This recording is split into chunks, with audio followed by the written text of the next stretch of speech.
We are following breaking news right now related to music mogul Sean Diddy Combs. Major new allegations today of sexual assault and exploitation by Combs. For the first time, we are hearing about victims who say they were minors when they were allegedly assaulted by the music star.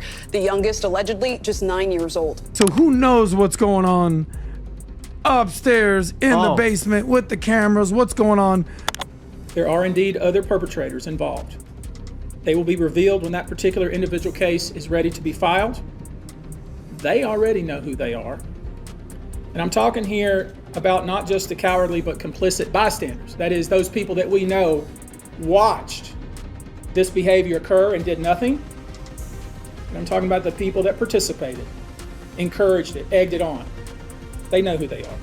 Y'all, let's break this down because there's a lot to unpack here. Diddy, the former music mogul we all thought we knew, is now facing some seriously disturbing allegations. We're talking life-changing, career-ending, lock him up and throw away the key kind of stuff. First off, it's not just adults involved in these allegations. Nope, we're talking about minors too. And get this, the youngest victim was only 9 years old at the time. I know I'm feeling sick to my stomach too, but wait, it gets worse. The feds aren't playing around. They've got over 3,000 potential victims lined up, ready to spill the beans on Diddy's alleged misdeeds. And here's the kicker. It's not just Diddy in the hot seat. Other celebrities are allegedly involved too. The feds are determined to make sure everyone pays for their part in this horrifying saga. The biggest secret in the entertainment industry that really wasn't a secret at all has finally been revealed to the world. Now let's dive into the nitty-gritty of these allegations. On October 1st, attorney Tony Busby held a press conference that had everyone's jaws on the floor. With co-counsel Andrew Van Arsdale by his side, Busby dropped some serious bombshells about the former music mogul. Busby's law firm has been working overtime, preparing to file a slew of civil lawsuits against Diddy. We're talking allegations ranging from mistreatment and fraud to battery, and incidents involving minors. It's like a horrifying greatest hits album of criminal behavior.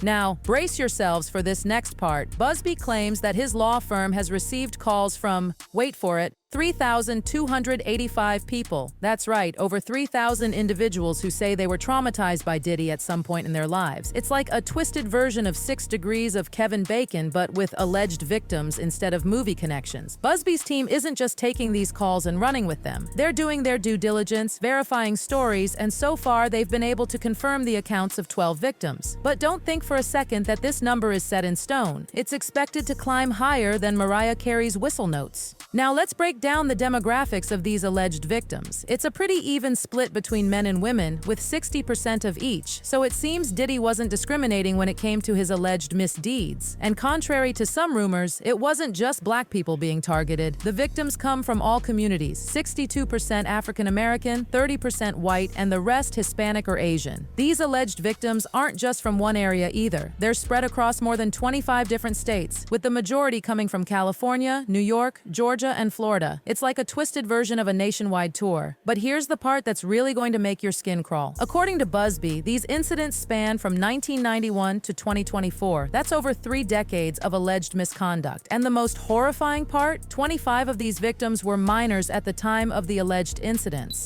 When you talk about the ages of the victims when the conduct occurred, it's shocking. Our youngest victim at the time of the occurrence was 9 years old. We have an individual who was 14 years old. We have one who was 15. 25 of the 120 individuals who are plaintiffs in these cases were minors at the time of the acts complained of.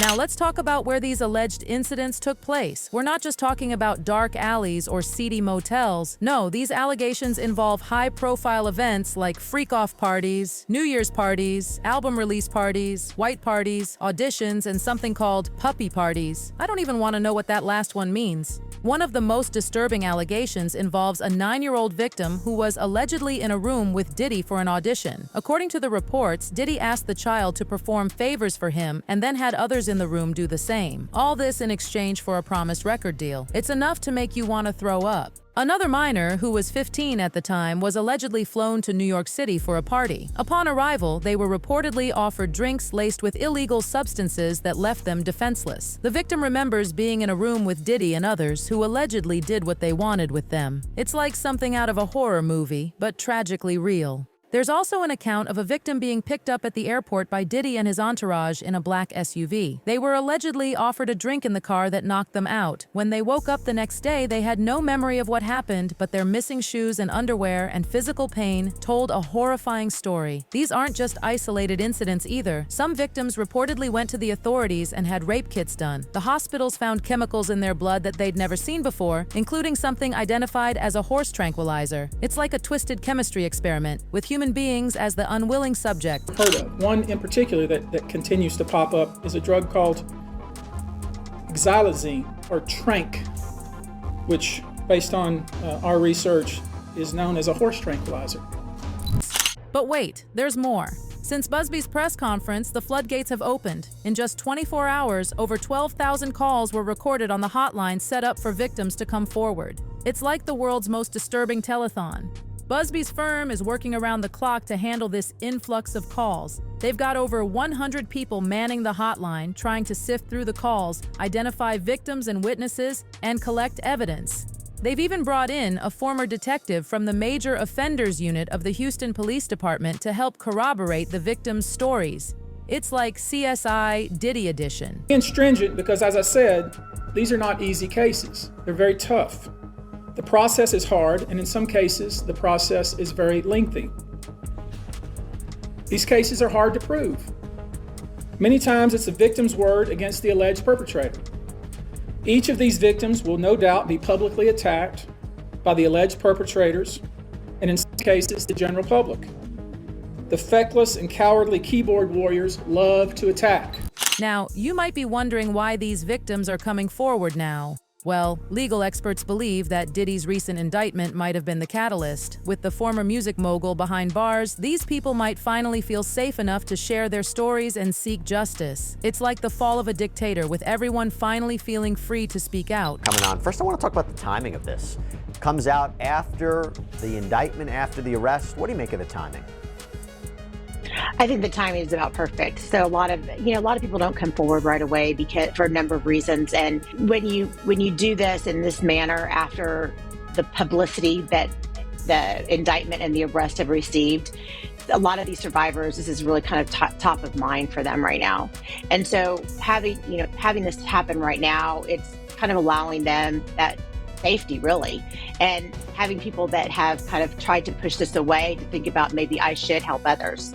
And so I think that's really kind of, some of the, more significant parts of why you do this now. But there's another reason why these victims might be speaking up now. Unlike years ago when these alleged incidents took place, the authorities are actually listening now. According to Busby, most of these victims were met with indifference when they initially went to the police or hospital staff with their stories. And it's not hard to see why. Back then, Diddy was at the height of his power with connections everywhere. He could allegedly lie his way through an investigation or threaten victims into silence. It was like he had a real-life get-out-of-jail-free card. But you have people that don't have any power or influence that are confronted with power and influence and have not been able to break through that until more recently. Here's something that'll make your jaw drop. According to Busby, 55% of these victims filed reports at the time. Those reports are now going to serve as evidence. It's like a time capsule of alleged crimes finally being unearthed. Now, you might be wondering why Diddy wasn't charged with crimes against minors in his recent indictment. Were the feds not aware of these allegations, or did they just not have enough evidence? Well, according to legal experts, it's a developing situation. The feds could be running their own investigation, looking into these charges, and might come out with another indictment once they have a strong enough case. It's like they're building a house of cards, and Diddy's at the top, just waiting to fall.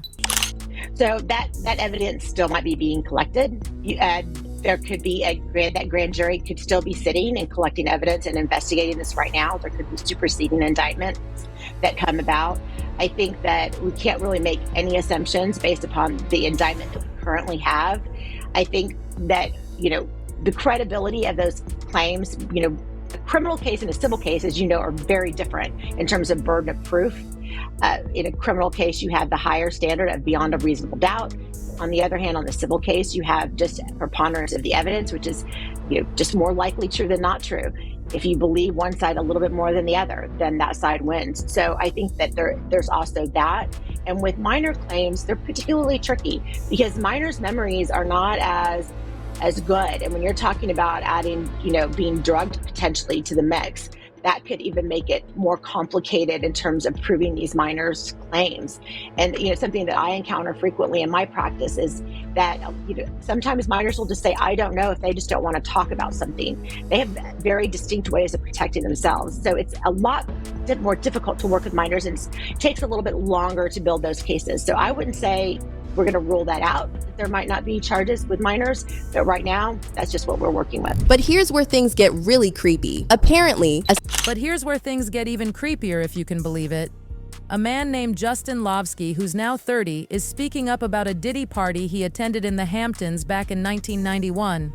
The kicker? Justin was only 6 years old at the time. Justin got to attend this barbecue event thanks to his dad, who worked as a photographer. While Justin wasn't a victim himself, he remembers seeing some pretty odd stuff. At first, he was excited to see all the celebrities, even taking a picture with Diddy. But then he noticed something strange. There weren't any other kids around. Justin told the New York Post, "I remember a lot of unclothed people in the pool and around the pool. I actually wanted to get in. Anytime we went anywhere with a pool, I wanted to swim. I didn't know if unclothed people were a good thing or a bad thing, but I hoped to jump in." Can you imagine being a 6-year-old in that situation? It's like being dropped into an R-rated movie when you're expecting Sesame Street. Justin's mom, Y0UNGEST, also shared her thoughts. There were bottles everywhere and naked women. I wasn't sure if this was appropriate or normal. I wondered about how kids were allowed into the party to begin with. It's a fair question, and one that's even more disturbing in light of these new allegations. Now, you might be wondering why Justin didn't see any of the alleged abuse. Well, apparently, Diddy didn't just let anyone in on those events. He held these tame parties for the cameras, and then there were the backroom parties where the alleged mistreatment happened. It's like a twisted version of a speakeasy, but with alleged crimes instead of illegal alcohol.